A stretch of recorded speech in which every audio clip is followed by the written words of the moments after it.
Halo sahabat, jumpa lagi dengan saya di channel Budidaya Ikan Gembira BCPS. Dalam video kali ini saya ingin membahas mengenai tentang budidaya ikan nila, teman-teman. Dan yang saya akan bahas adalah mengenai bagaimana cara mengobati ikan nila yang sakit di kolam ya. Eh, Kenapa saya membuat video yang ini? Karena banyak sekali dari teman-teman ya, yang pasti dari mulai awal tebar benih itu pasti ada yang mengalami ikan mati, bahkan mati total semua ya.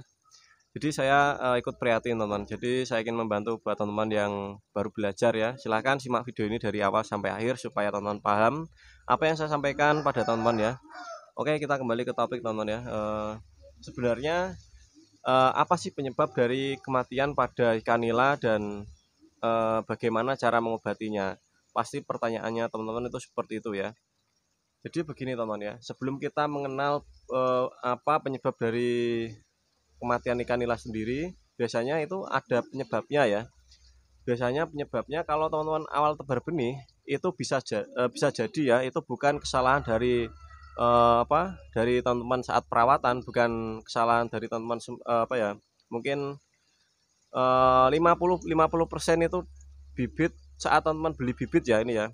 Saat teman saat teman-teman membeli bibit itu bisa jadi sudah ada dari bibit tersebut yang sudah terinfeksi bakteri ataupun jamur ya.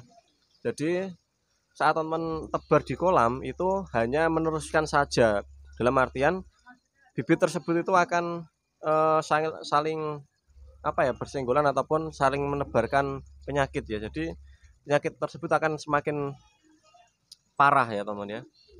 Dan bisa jadi penyebab dari ikan mati tersebut itu bisa jadi dari kesalahan teman-teman itu sendiri. Mungkin dari pemberian pakan yang terlalu banyak ataupun eh, air yang sudah rusak teman-teman tidak diganti ataupun kesalahan yang lain ya mungkin.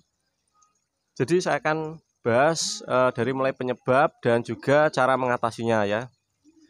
Jadi begini teman-teman, jika teman-teman membeli bibit dalam kondisi ikan yang sudah sakit, saya sarankan ya, silahkan teman-teman karantina terlebih dahulu bibit tersebut sebelum ditebar di kolam yang sudah kita siapkan atau kita endapkan airnya ya.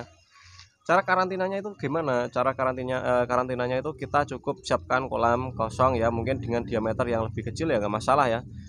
Dengan catatan teman-teman kasihlah mesin aerator ataupun water pump ya. Kalau saya rekomendasi untuk water pump ya, karena kita main arus teman ya, kita main arus supaya ikan lebih gesit kembali ya. Setelah itu kita kasih garam dapur ataupun garam grosok ya. Lebih bagus garam grosok teman ya. Untuk takaran atau dosis kita gunakan satu cakup segini ya. Satu cakup segini itu mungkin kurang lebih sekitar setengah kilo teman ya, setengah kilo ataupun seperempat kilo ya. Jika teman khawatir, silakan teman jangan dikasih ya, mending cari video yang lain ya. Itu menurut pengalaman saya pribadi untuk merontokkan jamur, apalagi jamur kapas ya, itu sangat efektif sekali ataupun penyakit yang lain itu sangat efektif ya. Setelah kita kasih garam grosok ya, hal yang berikutnya kita lakukan adalah pemberian obat seperti probiotik ataupun antibiotik ya. Biasanya saya kasih antibiotik teman ya. Antibiotik yang saya gunakan adalah eh, apa catfish ataupun booster interflock. Tapi lebih bagus kalau untuk ikan nila gunakan booster interflock ya, itu lebih efektif teman-teman ya. Setelah teman-teman memberikan booster interflock, teman-teman silahkan puasakan ikan tersebut kurang lebih sekitar 1 hari ya, 1 hari. Lalu hari berikutnya teman-teman cukup memberikan pakan dengan jumlah yang sedikit ya. Teman-teman harus diingat pemberian pakan yang sedikit. Dalam artian sedikit ini adalah misal kita kasih contoh lah, contoh misalnya ini ada contoh misal jatahnya itu satu baskom ini misal ya, kita cukup banyak kasih seperempatnya saja ya, seperempatnya segini ya, itu kita bibis dengan air lalu kita kasih booster interflock kurang lebih dosisnya itu satu tutup bagian dalam ya, ataupun kurang dikit nggak masalah, jangan terlalu berlebihan, lebih bagus kurang daripada kebanyakan teman ya. Lalu setelah teman-teman memberikan booster ya, atau memberikan pakan dengan bibisan booster tersebut, kita ulangi pemberian garamnya itu teman-teman ya, jangan sampai kita berhenti dalam 1 kali atau 2 kali ya. Kita lakukan sampai ikan tersebut sudah memang layak untuk kita tebar di kolam tambak ataupun kolam besar ya, ataupun kolam diameter berapa ya yang kita inginkan. Tapi jika memang teman-teman tidak ada kolam untuk karantina ya, misal saya tidak ada tempat untuk karantina bang, jadi silahkan teman-teman langsung tebar, nggak masalah ya. Tapi untuk penggunaan obat itu sendiri kita harus tentukan ya. Ini salah satu contoh teman ya, teman-teman bisa kira-kirakan saja untuk ukuran 1,5 kali 2,5 itu kita kasih 1 genggam segini ya, 1 genggam bisa mekar gini, atau kalau mekar gini kebanyakan ya pasti segini aja lah ya, segini itu kurang lebihnya sekitar 1/4 kilo kalau nggak salah, atau seperempat lah ya, atau 2 on nggak tahu ya, pokoknya segini, jangan sampai gini ya. Kalau gini ya nggak masalah ya, pokoknya takarannya segini. Jangan khawatir ikannya mati teman-teman ya, pasti itu akan insya Allah akan berhasil untuk pengobatan tersebut ya. Jangan menggunakan obat-obat yang lain. Kalau mengikuti channel saya silahkan ikuti tips yang saya berikan untuk teman-teman ya.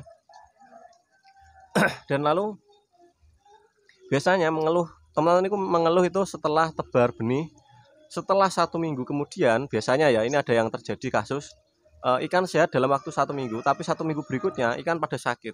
Itu penyebabnya apa bang? Itu bisa jadi ya jika musim hujan, mungkin dari air hujan yang terlalu banyak atau kadar asam yang terlalu tinggi yang ada di kolam.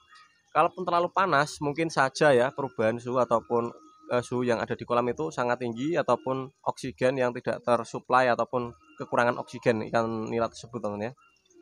Dan silakan teman-teman jika ingin budidaya ikan tanpa mesin aerator ataupun water pump, silakan lihat video saya yang ada di channel saya ya, di channel budidaya ikan gembira PCPS ya. Silakan tonton di sana. Di sana saya membagikan video mengenai tentang budidaya ikan nila dan lele ya.